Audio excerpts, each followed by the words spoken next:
36절입니다. 금요 집회 사무엘서를 함께 묵상하고 있는데요. 지금 사무엘서가 어떤 시대냐면 이스라엘의 가장 영적으로 어두웠던 영적 암흑기인 사사시대, 그러니까 여호수아가 가나안 땅을 정복한 다음에 사사시대가 시작됐는데 영적 암흑기였고요.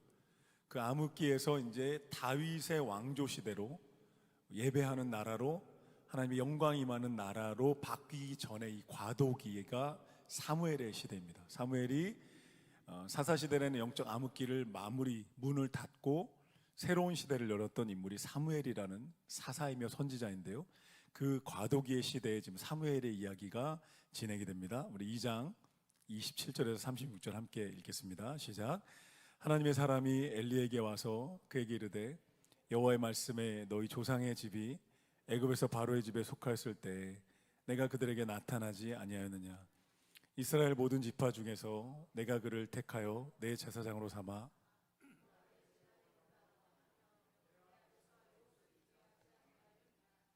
이스라엘 자손이 드리는 모든 화제를 내가 조상의 집에 주지 아니하였느냐.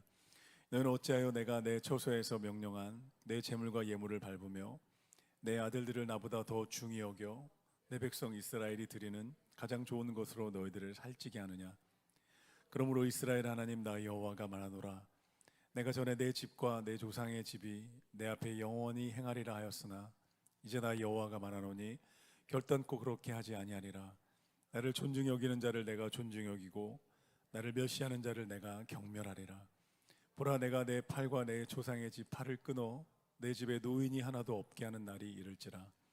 이스라엘에게 모든 복을 내리는 중에 너는 내 처소의 환난을 볼 것이요 내 집에 영원토록 노인이 없을 것이며 내 재단에서 내가 끊어버리지 아니할 내 사람이 내 눈을 쇠잔하게 하고 내 마음을 슬프게 할 것이요 내 집에서 출산되는 모든 자가 젊어서 죽으리라. 내 두 아들 홈리와 비에느하스가 한날에 죽으리니 그들이 당할 그 일이 내게 표징이 되리라. 내가 나를 위하여 충실한 제사장을 일으키리니 그 사람은 내 마음 내 뜻대로 행할 것이라. 내가 그를 위하여 견고한 집을 세우리니 그가 나의 기름 부음 받은 자 앞에서 영구히 행하리라. 그리고 내 집에 남은 사람이 각기 와서 은 한 조각과 떡 한 덩이를 위하여 그에게 엎드려 이르되 청하노니 내게 제사장의 직분 하나를 맡겨 내게 떡 조각을 먹게 하소서 하리라 하셨다 하니라. 아멘. 우리 1, 2남 형님들의 힘을 보여주셔서 너무너무 감사합니다. 여러분 기도해 주셔서 휴가 잘 다녀왔습니다. 잘 쉬고 다들 또 휴가 시즌 보내고 있고 보내셨을 것 같은데 하반기 가을을 맞이해서 하나님의 은혜가 우리 교회 안에 풍성하게 임하기를 간절히 소망합니다. 사무엘서 시리즈가 함께하고 있는데요. 나를 존중하는 자를 내가 존중하고, 이런 제목으로 함께 말씀 나눌게요. 한번 따라 보시겠어요? 하나님을 존중하면 하나님이 나를 존중하십니다. 오늘 본문이 어떤 내용이냐면 이 영적 암흑기의 사사시대 마지막 사사였던 엘리와 그 엘리의 두 아들이 너무너무 타락을 한 거예요. 그래서 하나님이 그들을 심판하신다는 내용을 담고 있습니다. 굉장히 무서운 내용입니다. 사실은 이 내용을 보면 엘리의 두 아들이 굉장히 두 가지 치명적인 범죄를 저질러요. 근데 너무너무 심각한 죄악이었어요. 하나는 엘리의 두 아들이 제사를 드리는 데 가서 제물을 하나님께 드리기 전에 제물의 고기를 자기 마음대로 가져다가 먹습니다. 하나님의 예배를 멸시한 거예요. 무시하고 회방했어요. 두 번째는 회막에서 수종드는 여인들과 음행을 저지릅니다. 하나님의 예배를 완전히 망가뜨린 거예요. 또 엘리도 제사장으로서 어떤 죄를 지었냐면 이 두 아들의 죄악을 눈으로 보면서도 이것이 하나님의 말씀과 규례에 어긋난다는 걸 알면서도 말리질 않아요. 그러지 말아라 한마디 말하고 뜯어 말리질 않습니다. 자녀들이 그냥 하는 대로 두었기 때문에 이 아들 둘이 결국 이 죄악의 끝판왕으로 달려가도록 방치합니다. 이들의 죄악을 하나님이 보시면서 뭐라고 말씀하시냐면 너희가 나를 멸시했다, 이렇게 표현하셨어요. 되게 여러분 무서운 표현입니다. 하나님과 하나님의 말씀을, 하나님의 규례를 가장 존중하고 지키며 가르쳐야 하는 제사장들이 오히려 하나님을 무시하고 멸시하는 죄를 저질러요. 그래서 하나님이 이들을 심판하십니다. 세 가지 심판이 나오는데 되게 무서운 심판입니다. 첫째 보면 34절에 보면 너의 두 아들 홈리와 비느하스가 한날에 죽을 것이다. 전쟁에 나가서 실제로 죽어요. 둘째는 31절 32절에 보면 너의 가문에서 노인이 나오지 않을 것이다. 왜냐하면 너의 후손들이 젊어서 다 죽을 거기 때문에. 무서운 심판이죠. 세 번째 36절에 보면 너 엘리제사장 가문의 제사장 직분을 영구히 박탈하겠다. 하나님 이렇게 말씀하세요. 그리고 이제 35절에 오면 내가 나를 위한 충실한 제사장을 일으킬 건데 이제 그 제사장이 사무엘이 되는 겁니다. 굉장히 무서운 심판의 말씀이에요. 사랑하는 성도들, 우리의 삶 가운데, 우리의 가문 가운데 이런 저주는 없을 것을 예수님의 이름으로 선포합니다. 우리 중 누구도 이 정도 심각한 죄악을 저지르고 오지는 않았죠. 그렇죠? 예배를 막 회방하면서 막 여기 막 헌금함을 훔쳐가고 성전 안에서 막 죄를 저지르는 그런 분들 없죠. 있으시면 오늘 회개하고 구원받으시기를 예수님의 이름으로 축복합니다.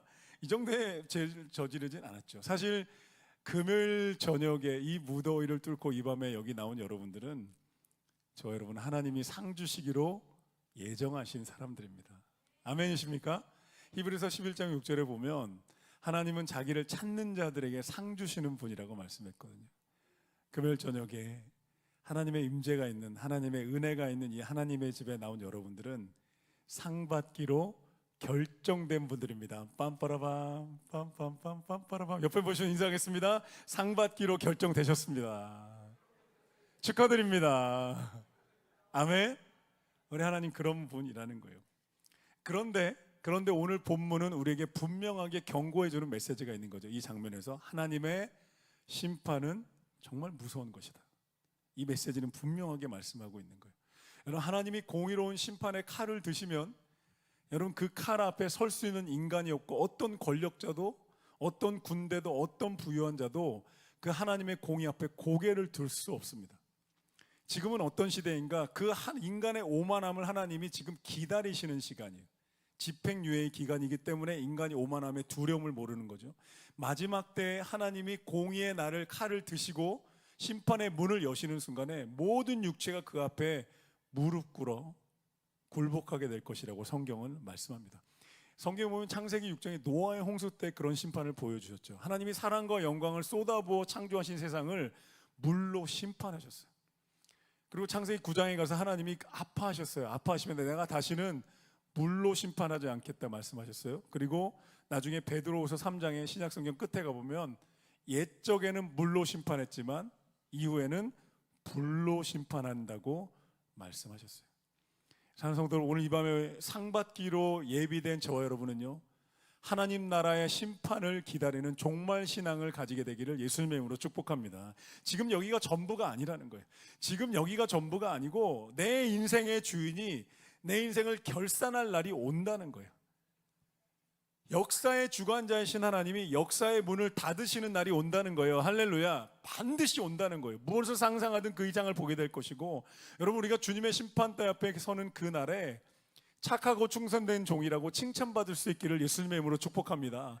땅끝에서 주께 드릴 열매를 가득 안고 그 앞에 서시기를, 설 수 있게 되기를. 그래서 지금 여기에 살아가는 시간 동안에 영원한 하나님 나라에 부여할 수 있게 되기를 예수님의 이름으로 축복합니다. 하나님의 심판의 날이 온다는 거예요. 이거 말씀하고 있는 거예요. 그리고 이 엘리 가문에 대해서 이제 심판을 선언하시면서 하나님이 이제 새로운 시대를 예고하시는 거죠. 35절에 나를 위해 충실한 제사장이 일어날 것이다. 그가 사무엘이에요. 그러니까 지금 오늘 본문 말씀을 통해서 하나님이 드디어 사사시대의 영적 암흑기의 문을 닫으시는 거예요. 그리고 새로운 인물을 통해, 하나님은 언제나 사람을 통해 세일을 행하십니다. 사람이 하나님의 방법이고요, 사람을 통해 하나님은 새로운 문을 여시고 축복의 길을 여시고 원수의 견고한진을 무너뜨리십니다. 할렐루야. 그렇게 쓰임받는 저 여러분 되기를 예수님의 이름으로 축복합니다. 엘리 가문에 대한 심판을 선언하시면서 하나님이 굉장히 중요한 영적인 원리, 성경에 대대로 흐르는 하나님과 우리의 관계의 영적으로 중요한 원리 하나를 우리에게 말씀해 주시는데, 그것이 30절 말씀입니다. 30절의 뒤쪽에 가보면 하나님 이렇게 말씀하세요. 나를 존중히 여기는 자를 내가 존중히 여기고 나를 멸시하는 자를 내가 멸시하리라. 너무너무 중요한 영적인 원리입니다. 한번 따라 보시겠어요? 나를 존중히 여기는 자를 내가 존중히 여기고 나를 멸시하는 자를 내가 경멸하리라. 아멘.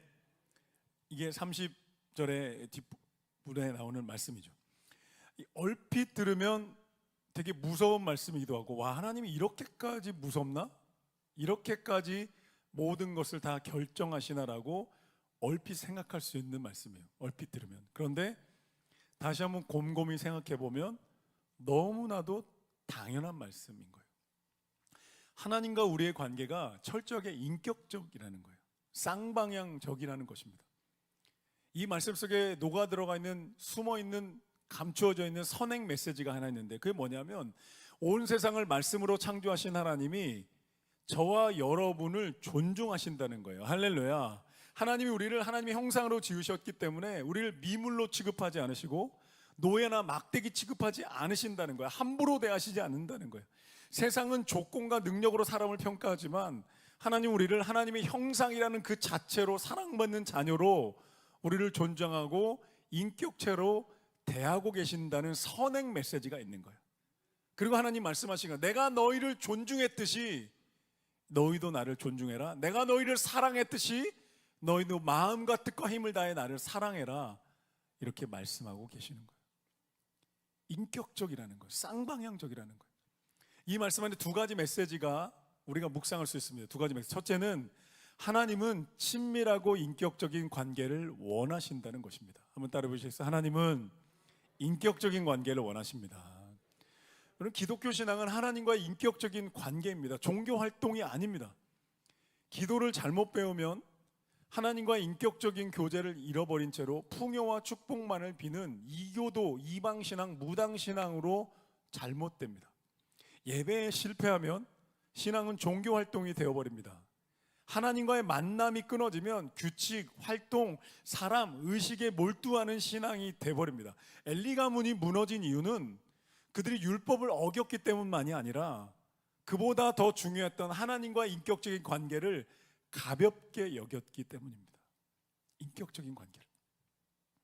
여러분, 구원은 무조건적인 하나님의 은혜잖아요. 십자가의 은혜로 우리는 하나님의 십자가의 보혈의 공로로만 구원받아요. 구원받기 위해 우리가 할 수 있는 일이 없고 아무것도 할 수 없어요. 그냥 하나님의 십자가의 그 사랑과 은혜를 선물로 받는 것뿐이에요. 그런데 구원받은 이후부터는 하나님과 인격적인 관계가 시작됩니다. 구원받은 우리는 하나님의 그 구원의 은혜를 평생 동안 받습니다. 평생 동안 하나님 우리를 끝까지 사랑하십니다. 할렐루야. 우리가 연약할 때, 우리가 넘어졌을 때, 우리가 상처받고 고통당할 때 하나님은 우리의 연약함을 은혜로 품어주세요. 그 사랑은 변함이 없어요. 사랑으로 다가오세요. 하나님이 품지 못하시는 연약함이 없고요, 하나님이 치유하시지 못하는 인생이 없고요, 나의 부족함 때문에 주눅들 필요가 없고요, 그 크신 은혜 앞에 우리는 날마다 당당하게 그리고 겸손함으로 나아가면 됩니다. 그런데요, 그토록 놀라운 은혜, 한량없는 은혜, 측량할 수 없는 사랑을 받은 우리가 경계해야 될 것이 뭐냐면 하나님의 구원과 사랑을 가볍게 여길 수 있다는 거예요. 당연시 여기는 거예요. 하나님을 귀중히 여기지 않고 너무 일방적으로 사랑하시니까, 끊임없이 성경이 우리에게 말씀한 하나님이 사랑하신다, 핏값 주고 사랑하신다, 우리를 생명 주고 사랑하셨다, 허물을 덮으시기까지 사랑하신다는 그 하나님의 무조건적인 사랑이 우리에게 계속 들려오면서 우리가 하나님의 사랑과 은혜를 가볍게 여기거나 당연시 여길 수 있다는 거예요. 본문에서 하나님이 그걸 말씀하고 계시는 거예요. 본문에서 여러분 30절 중반에 존중히 여긴다는 말의 히브리 원어가 카바드라고 하는데요, 이 카바드는 무겁게 여긴다는 거예요. 엄중하게 여긴다, 귀하게 여긴다는 거예요. 반대로 너희가 나를 멸시한다 할 때 멸시라는 말의 단어 히브리 원어가 칼날이라고 하는데 가볍게 여긴다는 거예요. 하나님 말씀하시는 건 나의 은혜, 나의 사랑, 나의 말씀을 가볍게 여기지 말아라. 그 은혜가 거저 주어졌다고, 그 크신 은혜라고 해서 가볍게 여기지 말아라. 엄중하게 받아들여라. 보물처럼 귀하게 여기고 생명처럼 간직하고, 할렐루야, 그 말씀을 붙들어라. 중하게 여기고 귀하게 여기라. 그러면 나도 너희를 중하게 여기고 존귀하게 만들어 주겠다. 할렐루야.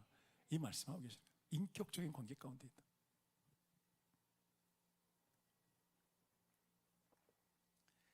제가 휴가를 다녀와서 이제 건강을 좀 챙겨야 된다는 생각이 들어서 왕숙천을 좀 걷기 시작했습니다. 점심 먹고 30분씩 걷기 시작하는데 아직은 덥습니다. 30분 걷고 나면 온몸에 땀이 쫙 흐르고, 밤에는 진짜 이제 걷기 좋은 날들이 됐죠. 옥션을 제가 이제 걸으면서 이렇게 넓은 풍경을 보며 건강도 챙기고 마음도 쉼을 얻기 위해서 걷는데, 엊그저께 걷다가 교회를 향해 돌아오는데 이쪽 잔디밭이 있는데 한 청년이 강아지를 데리고 산책을 하다가 강아지가 응가를 하고 싶어서 잔디밭으로 들어간 거예요. 따라서 강아지들 응가 보는 자세 아시죠? 이렇게 해가지고 정말 원하지 않게 딱 가는데 강아지의 응가 보는 자세로 응가가 뚝뚝 떨어지는 장면을 보게 된 거예요. 전혀 원하지 않았어요. 보고 싶지도 않았는데 그냥 이렇게 가다가 딱 보게 됐는데 뚝 떨어진 거예요. 제가 윽 했는데, 이런 거 남자 청년이었거든요. 남자 청년이 뭐 하고 쓰는지 아세요? 핸드폰으로 응가하는 장면을 촬영을 하고 있는 거예요. 저 진짜가 이렇게 봤는데 진짜로 촬영하고 있는 거예요. 와, 제가 이걸 보면서 이게 찐 사랑이구나. 그리고 그 강아지의 응가를 카바드, 무겁고 귀하게 여겨서 응가를 싸가지고 가져갑니다. 물론 이제 공원을 깨끗하게 버리러 가는 거지만 제 눈에 그렇게 보였어요. 이 본문 말씀과 연결해서 응가를 소중히 여겨서 비닐을 싸가지고 들고 갑니다. 와, 얼마나 강아지를 귀하게 여기면 응가하는 장면을 동영상으로 찍어서 본다는 뜻이잖아요.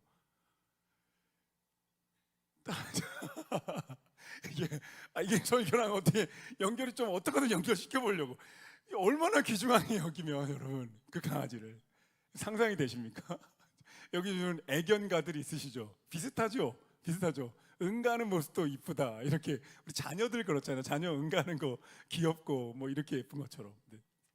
여러분, 왕숙천의 청년은 자신의 강아지와 응가도 귀하게 여겼는데, 엘리자 사장과 그 아들들은 살아계신 하나님의 말씀과 그분의 규례를 하찮게 여긴 거예요. 그래서 그들의 인생이 존귀히 여김받지 못하고 심판의 대상으로 전락하게 됩니다. 하나님 오늘 우리에게 말씀하시는 거예요. 나를 존중해라, 나를 귀하게 여겨라. 그러면 나도 너희를 존중할 것이고 너희의 인생을 귀하게 만들어주겠다. 할렐루야. 그렇게 나와 인격적인 관계를 맺자. 하나님 초청하고 계신 거예요. 그렇게 나와 함께 걸어가자. 그러면 내가 너의 인생을 축복해 줄 것이다. 너의 인생을 존귀하게 만들어 줄 것이다. 이렇게 말씀하시는 거예요. 너무나 중요한 영적인 원리이고 축복의 원리이고 풍성함의 원리이고 치유의 원리인 거죠.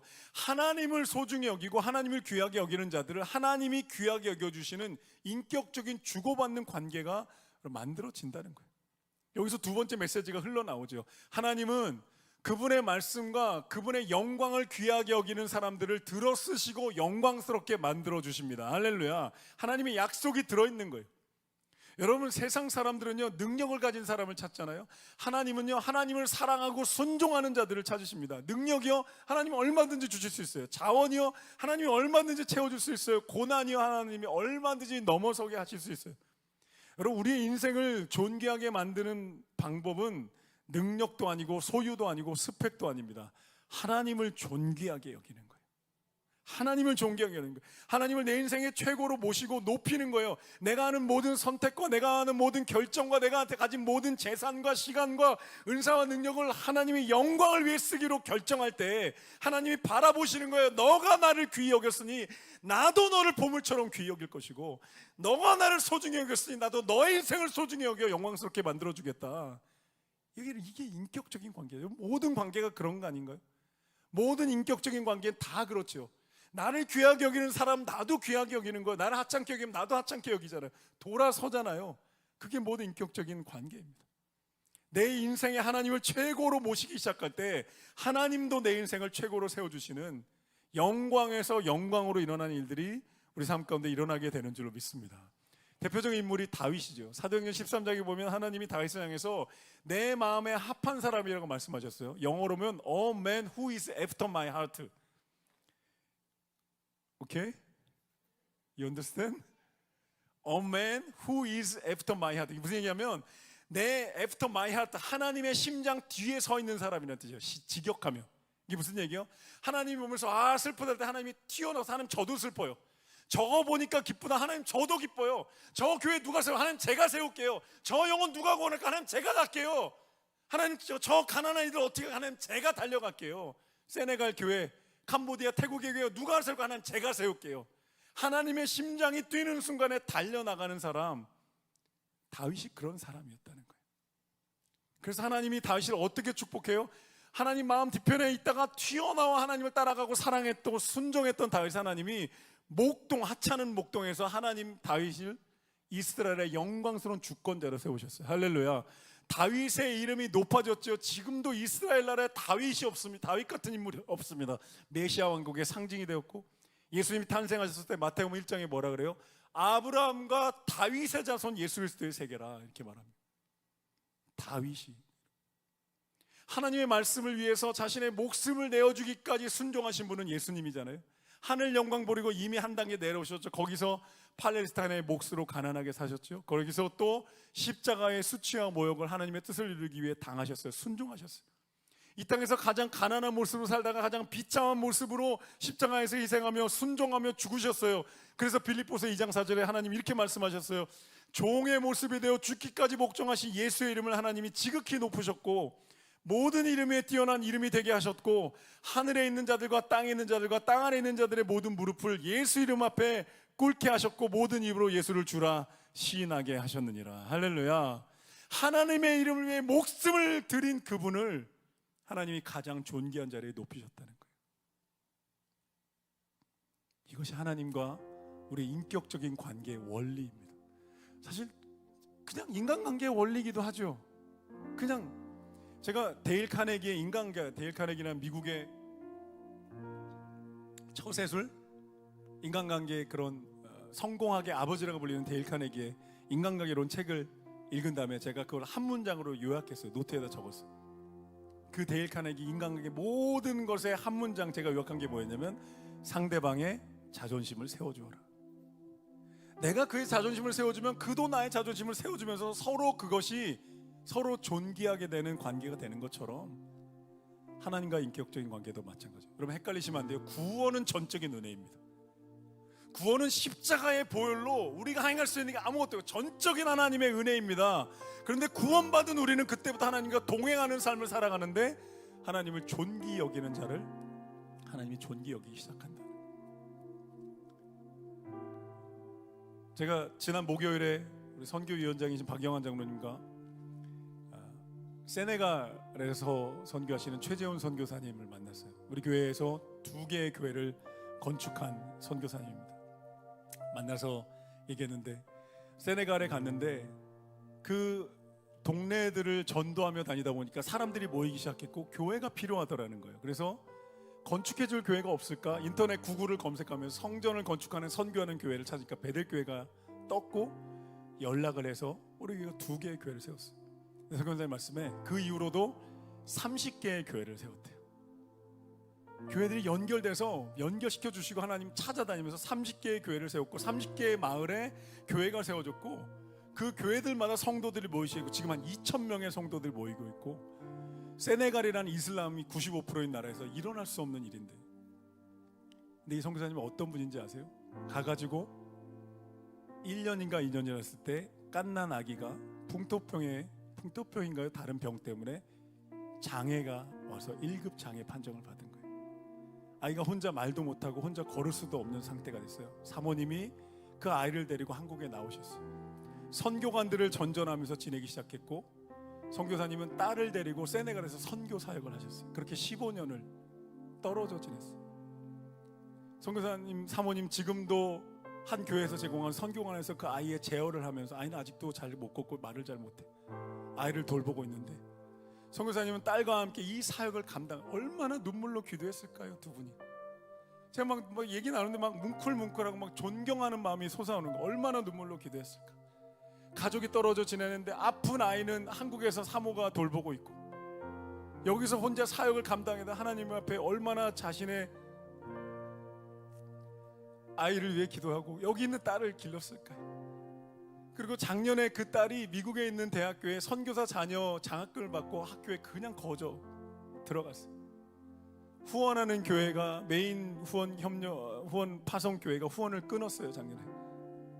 근데 놀라운 사실은 선교사님이 그런데 하나님이 더 사역을 일으키시더래요. 더 교회들이 부흥되고 막 사람들이 모이기 시작하는 거예요. 장애인 학교를 꿈꾸기 시작했고 후원 교회 메인 후원교회가 끊어졌는데 하나님이 더 보내시더라는 거예요. 그러면서 이제 들어가야 돼요. 24일에 들어갔는데 딸도 이제 없어요. 딸도 미국 가 있어요.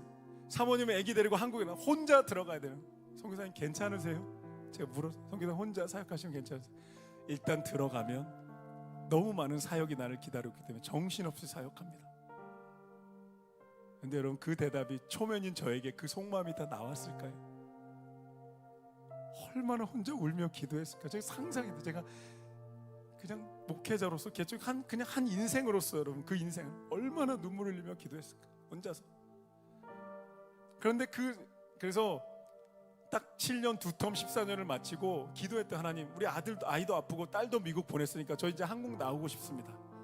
50세가 되었으니 담임 목회하면서 한국 나오고 싶습니다 기도했는데, 하나님이 기도하는 가운데 너 세네갈에 계속 있으라 그러셨대. 거기서 계속 선교해라. 들어가신대요. 24일에 혼자 사역하러 들어가신. 속마음 저에게 얘기하겠습니까 초면에? 근데 제가 느껴지는 거예요. 그 선교사님의 그 눈물이 얼마나 눈물로 기도했을까. 그런데 그 세네갈에 다른 선교사님들, 다른 교회들 상상도 할 수 없는 사역의 열매들이 막 사람들이 구원받고 마을에 교회들이 일어나기 시작하는, 질투도 받는데 그 길로 다시 들어가시더라고요.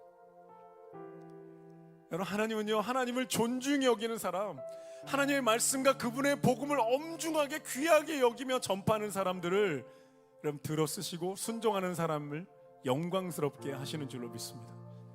빌립보서 2장의 예수님처럼, 세네갈의 최재훈 선교사님처럼 하나님이 우리를 영화롭게 하신다는 거, 하나님을 영화롭게 하기 위해 살아가는 사람들의 인생을 오늘 본 말씀에서 하나님이 영광스럽게 하신다는 거.